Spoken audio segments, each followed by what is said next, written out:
어머니가 너무 힘들어하실까봐 그냥 간단히 했어요. 이 말을 들었을 때 나는 정말이지 내 귀를 의심했습니다. 38년간 교직에 몸담으며 수많은 아이들을 가르쳐왔고 남편이 세상을 떠난 후 10년을 오직 아들만을 위해 살아왔는데 내 아들이 자신의 결혼식에서 나를 힘들어할 사람으로 분류했다는 겁니다. 하지만 이 이야기의 끝은 여러분이 상상하시는 것과는 전혀 다릅니다. 도대체 무슨 일이 있었던 걸까요? 오후 2시 거실 탁자 위의 사진을 닦으며 나는 또다시 그때를 떠올렸습니다. 아들 이민준의 대학 졸업사진 속에서 환하게 웃고 있던 그 얼굴을 보면서 말이죠. 우리 민준이가 벌써 35이구나. 혼잣말이 허공에 스며들었고 남편이 세상을 떠난 지 10년. 그 긴 세월 동안 내 세상은 오직 아들을 중심으로만 돌아왔습니다. 서울 근교의 낡은 아파트 2층 35평의 공간은 아들에 대한 추억으로 가득했죠. 벽시계가 오후 3시를 가리킬 때 현관문이 열리는 소리가 들렸습니다. 어머니, 저희 왔어요. 민준의 목소리와 함께 3년째 사귀고 있는 여자친구 최서윤이 들어섰습니다. 내 얼굴에는 환한 미소가 번졌지만 그들의 표정은 어딘지 어색했죠. 어머, 민준아. 서윤 씨도 함께 왔구나. 언제 올 거라는 연락도 없이. 갑자기 시간이 나서 들렀어요. 민준은 어머니의 인사를 대충 받으며 거실로 들어갔습니다. 서윤은 고급 핸드백을 소파에 놓으며 나를 흘긋 바라보더군요. 차 끓여드릴게요. 녹차가 좋을까요? 커피가 좋을까요? 그런데 서윤의 목소리가 차갑게 들려왔습니다. 어머니 앉으세요. 할 말 있어요. 그 순간 뭔가 불길한 예감이 들었습니다.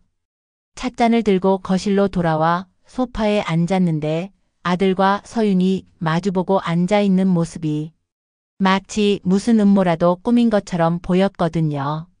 그동안 언제 결혼할 거냐고 물어보셨잖아요. 물론 궁금했습니다. 아들이 35이고 서윤 씨도 30이 넘었으니 당연한 일 아니겠어요? 저희 지난주에 식 올렸어요. 그 순간 내 손에 들린 찻잔이 파르르 떨렸습니다. 뭐라고요? 결혼했어요. 요즘은 양가 부모님 없이 저희끼리만 특별하게 하는 게 유행이거든요. 특별하게. 그 단어가 내 가슴을 칼로 찌르는 것 같았습니다. 정말이지 내가 뭘 잘못했단 말인가요? 아들의 결혼식에서 가장 먼저 배제된 사람이 바로 나였다니. 민준아, 이게 무슨 소리니? 떨리는 목소리로 아들을 바라봤지만 민준은 내 시선을 피하며 창밖만 바라보았습니다. 어머니가 너무 힘들어하실까봐 그냥 간단히 했어요. 힘들어한다고? 내가 언제? 목소리가 높아졌습니다. 지난 3년간 아들의 사업 자금으로 2천만 원을, 오피스텔 월세로 매달 80만 원을, 내 노후 자금을 아낌없이 내어주며 아들의 행복만을 기원했는데 이게 답이란 말입니까? 요즘은 정말 그래요. 부모님들 모시고 하면 너무 복잡하고 힘들거든요. 서윤이 손톱을 들여다보며 말하는 모습을 보니 그 표정에는 미안함 대신 귀찮다는 기색이 가득했습니다. 찻잔을 탁자에 내려놓으려 했지만 손이 너무 떨려서 제대로 놓을 수가 없었어요. 사진 속에서 환하게 웃고 있던 아들과 지금 앞에 앉아있는 이 사람이 정말 같은 사람인지 의심스러웠습니다. 그럼 이제 우리는 남남인가요? 내 질문에 민준과 서윤이 서로를 바라보았습니다. 그 짧은 시선 교환 속에서 나는 뭔가 더 큰 음모 같은 것을 감지했어요. 무슨 말씀을 그렇게 하세요? 여전히 가족이죠. 서윤이 억지로 미소를 지으며 말했지만 그 미소는 얼음처럼 차가웠습니다. 해가 기울어 가는 오후 아들 부부는 서둘러 집을 떠났습니다. 현관문이 닫히는 소리를 들으며 나는 소파에 주저앉았죠. 거실은 갑자기 너무나 조용해졌습니다. 벽시계가 째깍거리는 소리만이 정적을 깨뜨렸고 나는 아들의 졸업 사진을 다시 바라보았습니다. 내가 뭘 잘못했을까? 혼잣말이 허공에 맴돌았습니다. 평생을 바쳐 키운 아들이 자신을 특별하지 않은 사람으로 분류했다는 사실이 가슴을 먹먹하게 했어요. 그날 밤 잠을 이루지 못하고 침대에 누워 천장을 바라보며 지난 시간들을 되짚어 보았습니다. 남편이 죽고 나서 아들만을 위해 살아온 10년의 세월이 주마등처럼 스쳐 지나갔죠. 문득 서윤의 차가운 시선과 아들의 외면하는 표정이 떠올랐습니다. 정말이지 그들에게 나는 특별하지 않은 존재였을까요? 새벽 3시 거실로 나왔을 때 달빛이 창문을 통해 들어와 아들의 사진을 비추고 있었습니다. 그 빛 속에서 무언가 새로운 각오가 내 마음속에서 싹트기 시작했어요. 앞으로 일어날 모든 일에 대한 결심이 서서히 단단해지고 있었습니다. 과연 다음에는 무슨 일이 벌어졌을까요? 결혼식 소식을 들은 지 사흘이 지났습니다. 그 시간을 침묵 속에서 보내며 나는 정말이지 한 가지 깨달음을 얻었어요. 입맛이 떨어져 물만 마시며 하루를 버텼는데 목요일 오후 2시에 핸드폰이 요란하게 울렸습니다. 여보세요. 어머니, 나야. 민준의 목소리는 언제나처럼 급했습니다. 하지만 나는 수화기를 귀에 대고 아무 말도 하지 않았어요. 어머니 계세요?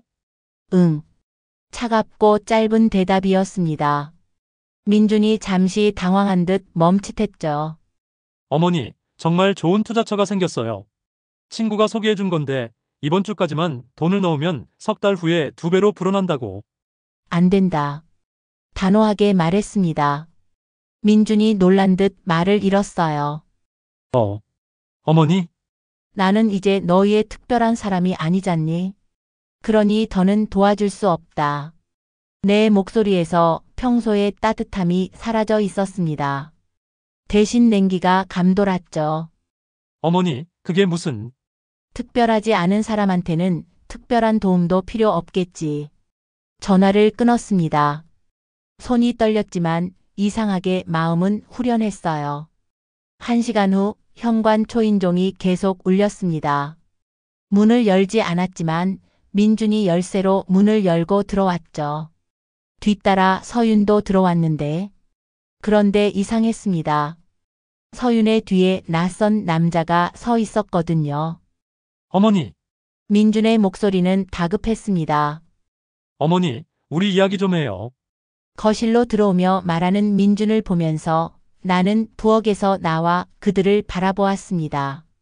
저분은 누구시니? 낯선 남자를 가리키며 물었어요. 김 변호사님이세요. 저희가 걱정돼서 모셔왔어요. 서윤이 대답했습니다. 그 표정에는 가짜 걱정이 가득했죠. 변호사? 불안해졌습니다. 왜 갑자기 변호사를 데려왔을까요? 정말이지 이 순간 나는 확신했습니다. 이들이 뭔가 더 큰 일을 꾸미고 있다는 것을 말이에요. 어머님, 안녕하세요. 김 변호사라는 남자가 고개를 숙였습니다. 그의 미소는 전형적인 비즈니스용 미소였어요. 어머니, 앉으세요. 할 말이 있어요. 민준이 소파를 가리켰고 나는 마지못해 앉았습니다. 어머니가 요즘 판단력이 많이 흐려지신 것 같아요. 서윤이 입을 열었습니다. 뭐라고? 목소리가 높아졌어요. 아까도 그렇고 며칠 전부터 이상한 말씀을 하세요. 저희가 걱정돼서 무슨 이상한 말? 특별하지 않은 사람이라든지 정상적인 분이 하실 말이 아니에요. 서윤의 말에 화가 치밀어 올랐습니다. 그건 네가 한 말이잖아. 저는 그런 말 한 적 없는데요. 서윤이 순진한 표정으로 고개를 저었습니다. 민준도 고개를 끄덕였어요. 어머니, 서윤이가 언제 그런 말을 했어요? 어머니가 잘못 기억하시는 거 아니에요? 아들의 말에 충격을 받았습니다. 분명히 들었는데 서윤이 특별하게라고 말했는데 정말이지 이 순간 나는 깨달았습니다. 이들이 나를 미치광이로 만들려고 한다는 것을 말이에요. 김 변호사님이 설명해 드릴게요. 민준이 변호사를 바라보았습니다. 어머님, 성년후견인 제도라고 들어보셨나요? 김 변호사가 서류를 꺼내며 말했습니다.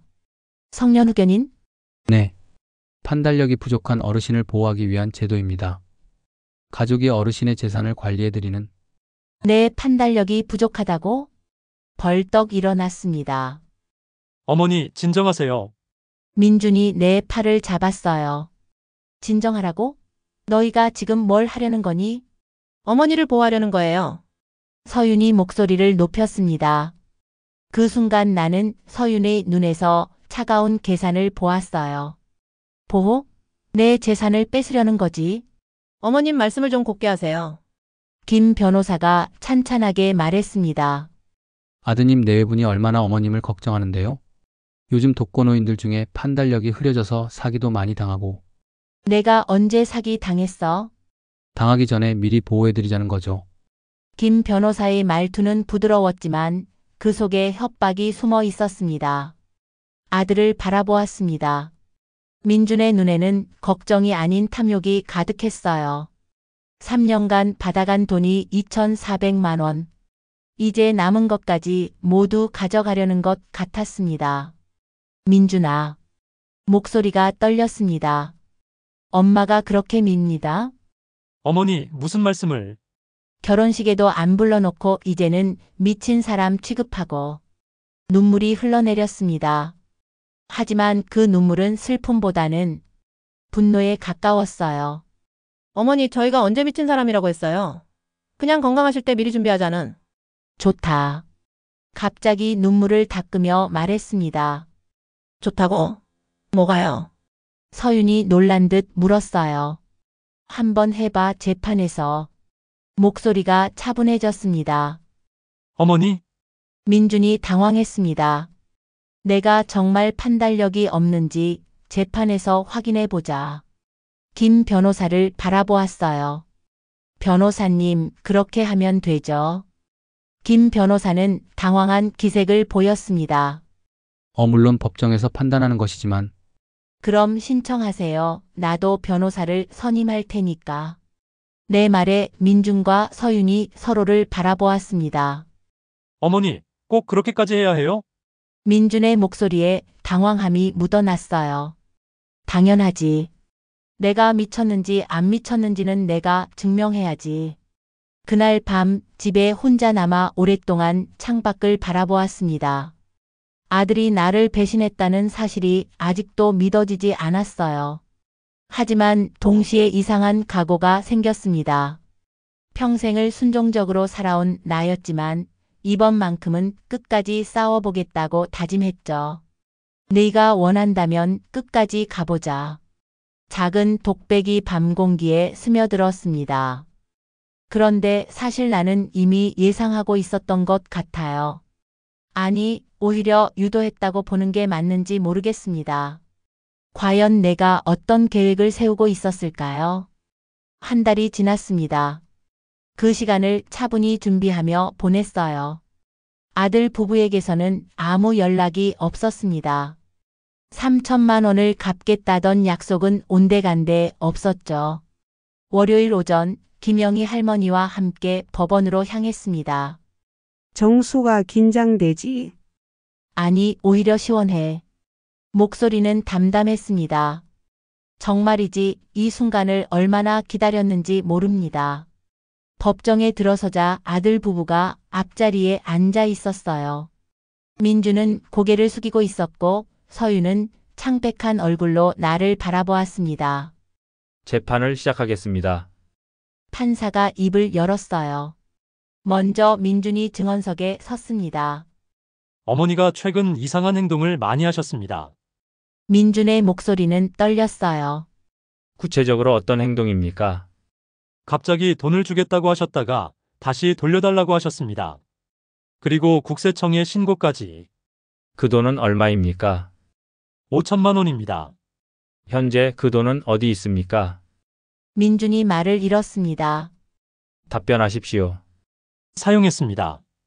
누가 허락했습니까? 그게 어머니가 주신 거라고 생각해서.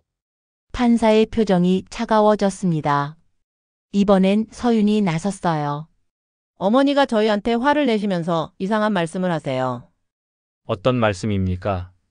자기를 특별하지 않은 사람이라고 했다면서. 그런 말은 제가 한 적이 없는데. 그 순간이었습니다. 내 변호사가 일어났어요. 증거 제출하겠습니다. 법정에 녹음기 소리가 흘러나왔습니다. 요즘은 양가 부모님 없이 저희끼리만 특별하게 하는 게 유행이거든요. 서윤의 목소리였어요. 결혼 발표 날의 녹음이었습니다. 서윤의 얼굴이 하얗게 질렸어요. 이것은 피신청인이 직접 녹음한 파일입니다. 피신청인이 증언한 내용과 정확히 일치합니다. 변호사가 차분히 설명했습니다. 38년간 교직에 있으면서 배운 게 있었어요. 항상 증거를 남겨두라는 것이었죠. 이어서 내가 증언석에 섰습니다. 어머님, 최근 건강은 어떠십니까? 매우 좋습니다. 병원 진단서도 있습니다. 서류를 제출하겠습니다. 치매나 인지능력 저하는 전혀 없다고 나와 있습니다. 그럼 왜 아들께 5천만 원을 주셨습니까? 시험해 보려고 했습니다. 시험이요? 정말 저를 걱정해서 그러는 건지 아니면 제 돈이 목적인지 확인하고 싶었어요. 목소리는 또렷했습니다. 결과는 어떠셨습니까? 하루 만에 3천만 원을 써버렸습니다. 갚겠다는 약속도 지키지 않았고요. 판사가 민준을 바라보았어요. 사실입니까? 민준은 고개를 숙였습니다. 네. 이어서 지난 4년간의 송금 내역을 제출했습니다. 총 4,400만 원을 보내주셨네요. 네, 아들이 사업한다고 생활비가 부족하다고 해서 제 노후 자금을 내어줬습니다. 그런데 왜 성년후견인 신청을 했다고 생각하십니까? 잠시 침묵했습니다. 제가 더 이상 돈을 주지 않겠다고 해서인 것 같습니다. 그 말에 법정이 조용해졌어요. 어머님, 마지막으로 하고 싶은 말씀이 있으십니까? 아들을 바라보았습니다. 저는 평생 아들을 위해 살았습니다. 하지만 제 아들에게 필요했던 것은 늙은 어미가 아니라 돈을 내주는 기계였습니다. 목소리는 흔들렸지만 또렷하게 말했습니다. 저는 기계가 아니에요. 제 삶의 주인인 박정숙입니다. 민준이 고개를 들었습니다. 눈가에 눈물이 맺혀 있었어요. 판사가 최종 판결을 내렸습니다. 신청인들의 주장에는 합리적 근거가 없습니다. 오히려 재산 편취 목적이 의심됩니다. 신청을 기각합니다. 법정을 나서는 발걸음은 가벼웠습니다. 법원 앞에서 민준이 다가왔습니다. 어머니, 민준의 목소리는 작았어요. 저희가 정말 잘못했어요. 민준의 눈에서 눈물이 떨어졌습니다. 이제 와서? 어머니 말씀이 맞았어요. 저는 정말 나쁜 아들이었어요. 잠시 아들을 바라보았습니다. 후회하는 거야? 아니면 또 돈이 필요한 거야? 후회해요. 정말로 후회해요. 민준이 무너져 내렸습니다. 어머니가 평생 저를 위해서 사신 걸 이제야 알겠어요. 그런데 저는 그래, 내가 뭘 했는지 이제 알겠구나. 내 목소리에는 분노보다 슬픔이 담겨 있었습니다. 어머니, 용서해 주세요, 제발. 용서는 시간이 필요해. 어머니, 뒤돌아보았습니다. 민준아, 네가 정말 후회한다면 이제부터라도 제대로 살아봐. 남의 돈에 의지하지 말고. 네 어머니. 그리고 서윤이와도 헤어져. 그 사람은 너를 망치는 사람이야. 민준이 고개를 끄덕였어요. 그날 밤 혼자 집에 앉아 있었습니다.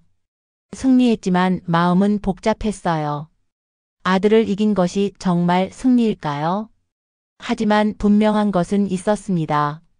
이제 내 인생을 살 수 있다는 것이었죠. 정말이지 75년을 살면서 처음으로 나를 위한 시간이 시작되는 것 같았어요.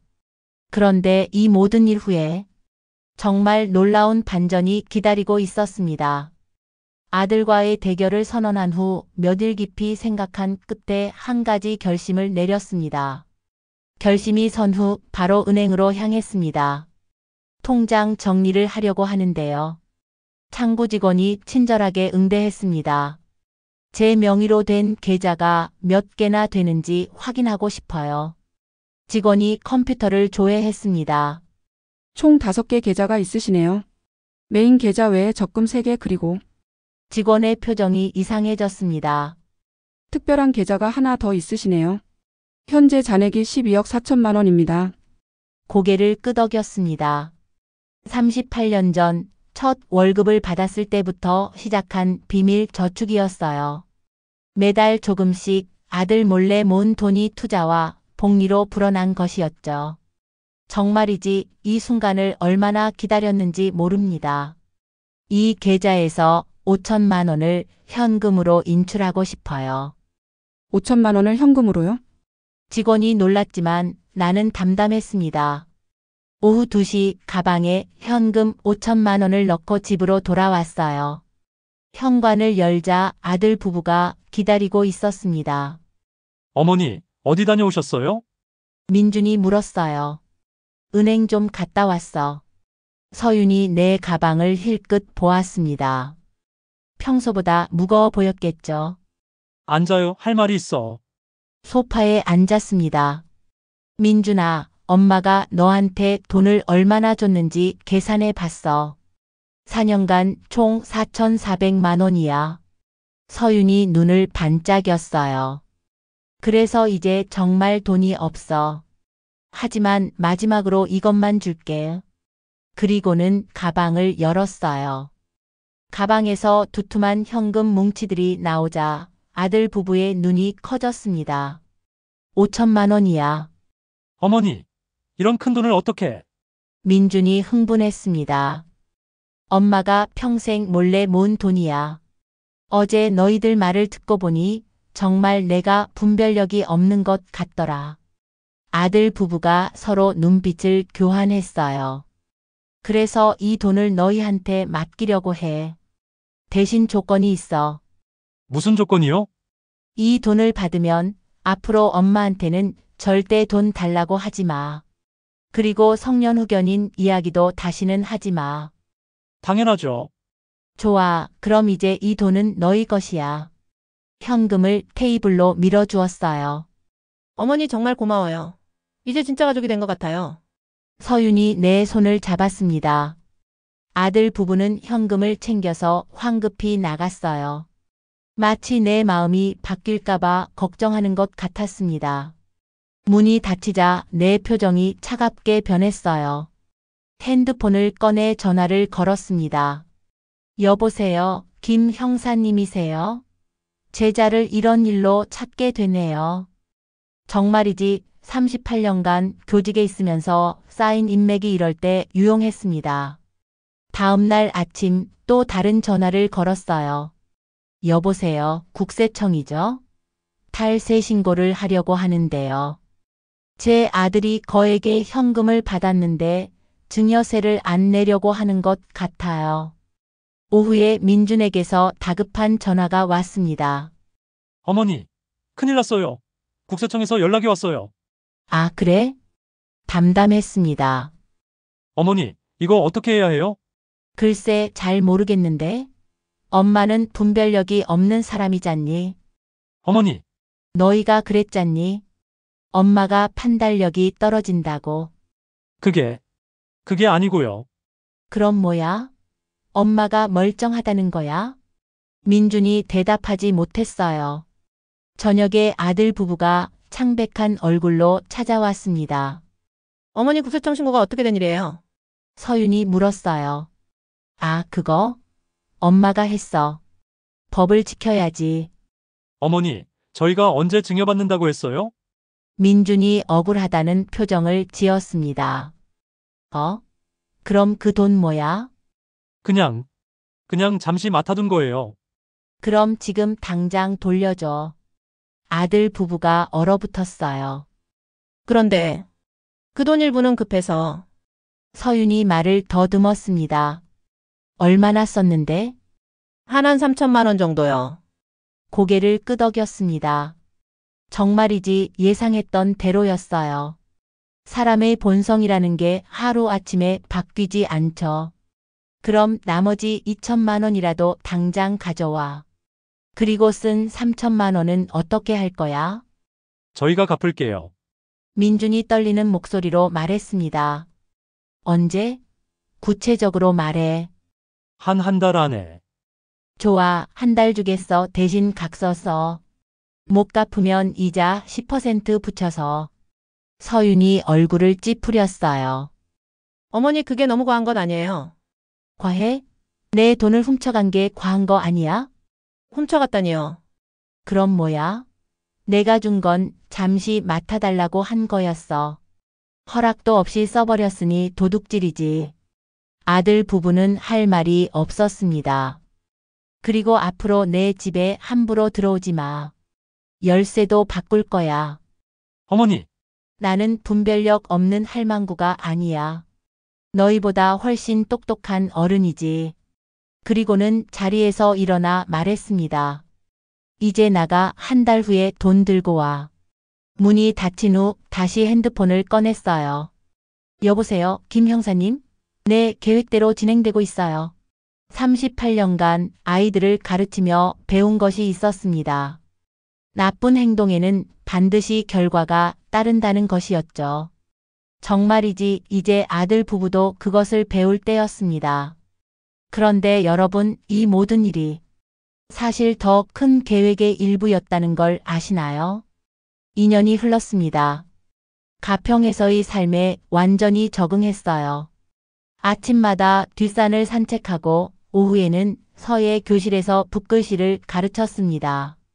선생님, 오늘도 와주셔서 고맙습니다.